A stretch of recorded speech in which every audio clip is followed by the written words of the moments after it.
going. Okay, back in the saddle, huh? About time. We keep saying that. I have to go like a huge, long distance and like, we got to record more.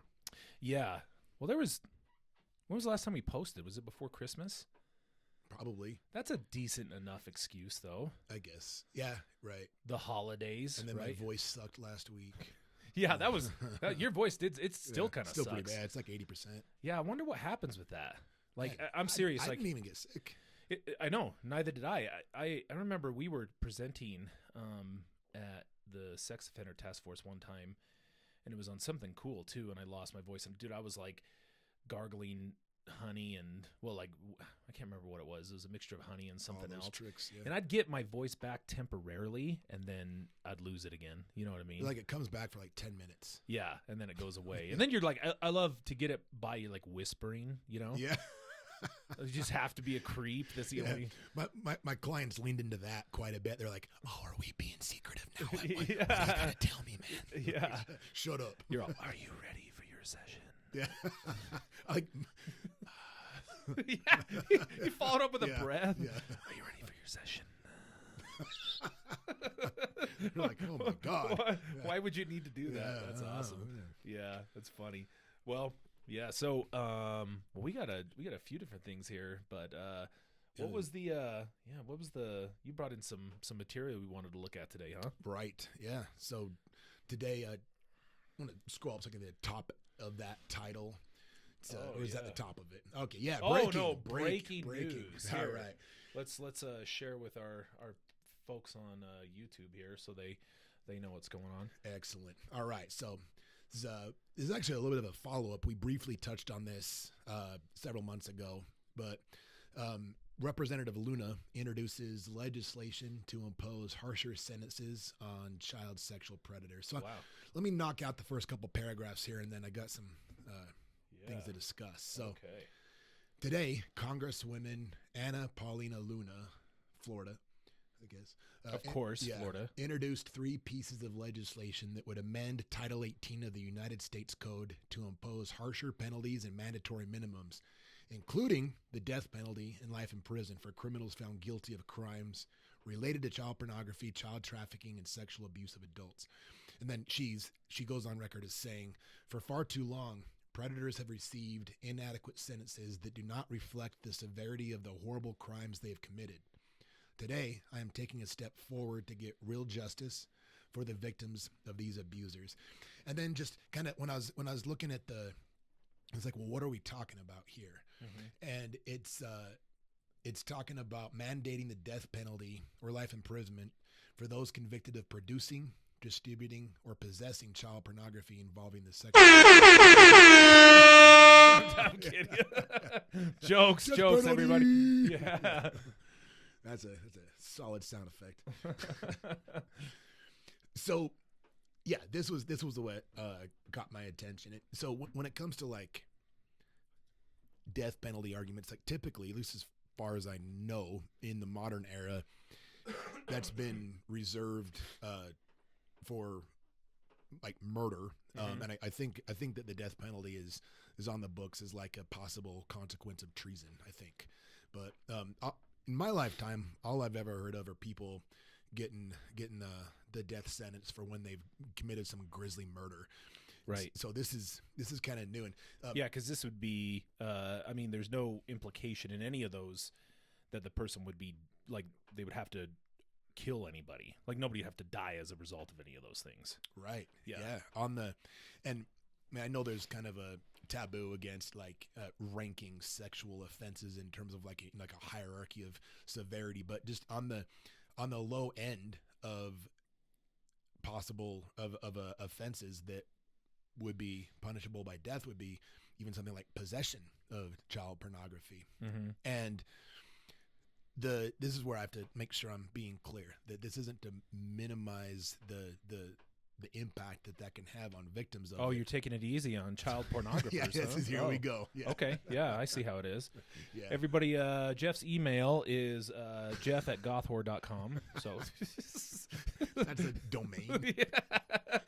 But so yeah, I mean, you know, the other thing I was thinking about with that, because of the 3, producing, possessing, and distributing.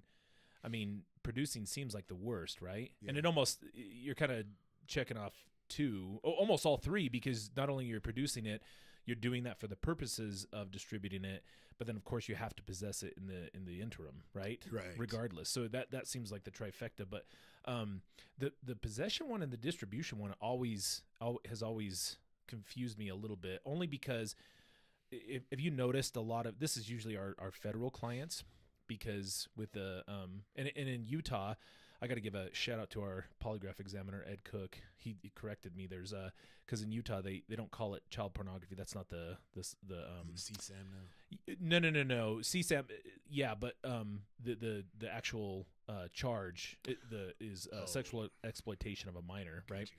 But most of the time I see those as federal cases, and they usually have both distribution and possession.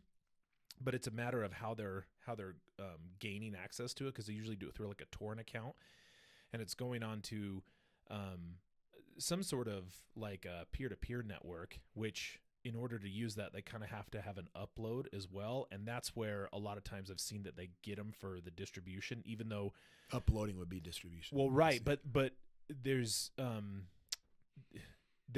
there's that. But sometimes they didn't even necessarily. I've read through reports. There's not even any indication that they actually uploaded anything. But because of that, the distribution seems like it carries a heavier sentence, and usually guys will plead down to that. So a lot of times, like it's not necessarily I possess it, I'm distributing it all the time. You know what I mean? There's some of those things in there. So I wonder the implications of that. But I have a hard when I try to make sense out of the name of the legal charge. It doesn't always correlate perfectly with like the actual behavior taken by the person. It gets kind of murky. Yeah. So here's the thing. When it comes to like, I guess the moral justification that I was always taught like the death penalty, the proponents for it will say that, well, there's several reasons, but like there's a deterrence effect for crime, and the idea is like, if I know that I'm facing possible death, I won't do it. And then also the idea of the death penalty is to like, it's the only way to like adequately express the horror of, if you took a life, it's that person now no longer,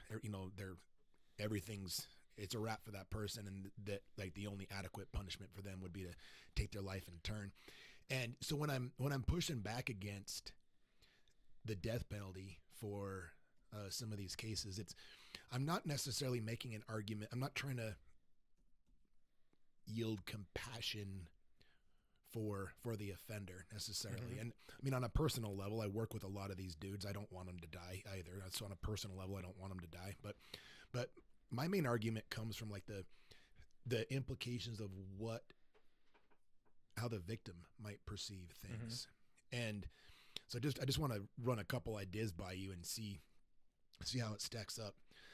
So if I had a client once, she was sexually abused by her father, and I met her when she was an adult, but we actually got onto this conversation, mm-hmm. and when we were talking about this, and she obviously had a lot of really hard feelings towards her father, and there was a significant strain in the relationship, as you might imagine. I would guess so. Yeah, exactly. Yeah. He's not really involved in her life. She keeps him at a distance. She'll now that they're an adult, he'll see her at they'll see each other at like family parties or whatever. Mm-hmm. But we got talking about this death penalty, and she was saying that at her young age, when she had dealt with her father's sexual abuse for a couple of years, and she finally worked up the courage to tell her mom, and the mom swooped into action, called the police, and everything unfolded from there. And she was saying that if the death penalty had been imposed on my dad, I don't think I could have ever forgiven myself for telling on him. And like that right there, like kind of caught me off guard. I hadn't considered the, like, okay, if one of the ideas of punishment, just criminal justice in general, is if one of the reasons is at least like victim, justice for the victims. Mm-hmm. And, we already know that victims of sexual offenses a lot of times blame themselves. Mm-hmm. And we, as providers, are really trying to push back against that. But yet she was saying that, for one thing, she might not have turned her dad in had she known it was a punishment. Mm-hmm. And so that would have gone undiscovered. Or if she had and her father had been executed, she said that would have irreparably damaged her. And so I just when we think about this, I just think about, well, what are the implications of the victim for whom we're trying to express the horror of how bad we want to condemn sexual abusers, but like, what if we end up doing more harm than good? Sure. Yeah. And I mean, I guess somebody might say, like, devil's advocate, somebody might say, well, that is her unresolved trauma speaking, and she hasn't gotten to a place where she's, reframed it and gotten a good grasp of it. And maybe if she was able to do that, then she would want him dead, right? That's I don't know. Yeah, that's reaching for sure, right? People would say that. You know what that reminds me of? I saw this YouTube short of Anthony Jeselnik. He's telling, one of my favorite comedians. Yeah, he's telling one of his one-liners, and he was saying, he's all, yeah, I was really shocked. He's talking about seeing his dad's penis. I can't remember what the content, and I'll not do it justice. But anyway, the joke was now it was funny because this was being viewed by psychologists, who were paying attention to this. So they're just viewing it. It's the first time they've ever even seen Anthony Jeselnik. Yeah, there's like 4 of them, and the punchline was, he texts his dad and says, "Dad, stop texting me that shit," right? And so it was almost like like he was sexually abused when he was younger, and then now he's saying this. And dude, the psychologists are like, "Well, what'd you diagnose him with?" "Oh, definitely PTSD, definitely depression, bipolar, probably." I'm like, "What, Why? dude?" Yeah, like way overreach. So I know there's going to be people listening, and they'll throw those type of things in there because of that. The other thing I'd say is I think it might be a knee-jerk reaction to say, you hear about child pornography production, distribution, possession.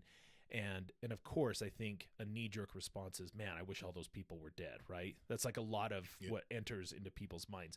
But then it kind of asks, well, think about that a little bit more and what the implications are. Because the other thing would be is just death penalty in general. Like, like deterrence, right? Like, while you were talking, do you know how long on average people are on death row? 233 months. So like 15 to 19 years. Wow. So now again, our opinions on the death penalty aren't necessarily at issue here. What I would say though is, in order for that to be effective, it seems like the proximity of when that sentence is imposed to being the punishment carried out seems like that needs to be a little bit closer to have any type of deterrent. Yeah. I mean, it seems like, I don't know, that week would probably be the most effective. You know what I mean? And I'm not suggesting that that's what happens. But for it to have the effect. Right. Yeah. Because deterrence, and the whole idea of the deterrence theory, at least with, like already justice involved clients, we know doesn't work very well. And you're much better equipping people with, pro-social things in their lives so they can keep grounded in that rather than committing crime. So, yeah, I mean, I think it feels good to say that stuff.